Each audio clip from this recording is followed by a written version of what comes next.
Just when the case against Dominique Strauss-Kahn in New York appears to be on the verge of falling apart, there is another accusation of sexual assault against the former head of the IMF. Michelle Miller tells us this time his accuser is in his native France. French novelist Tristane Banon says it's a burden she's carried for 8 years, and now her attorney, David Koubbi, says she's ready to file a civil complaint against Dominique Strauss-Kahn. The facts date back to the start of 2003, he says.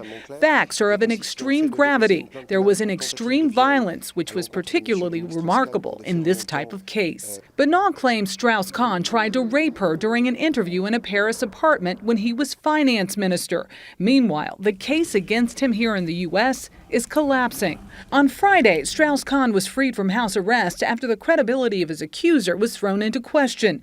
Manhattan District Attorney Cyrus Vance said the hotel maid lied about events immediately following the alleged assault on May 14th. Sources tell CBS News investigators also obtained a recorded phone call to her boyfriend in an Arizona prison, which she said that she could potentially cash in on the case. All of this raises serious issues, says former sex crimes prosecutor Robin Sachs. She lied about the event, she lied to the investigators, and she potentially lied under oath to the grand jury. When you have lies that are specifically about a case, there is no recovering from that. It's case over, day over, goodbye, good night. The district attorney's office and police are facing criticism over how the case was handled from the very start. It appears that what happened was that this was a rush to judgment. They did not want a Roman Polanski situation where he was going to go run off in France and possibly never return to the United States. But they chose speed and they chose sloppy work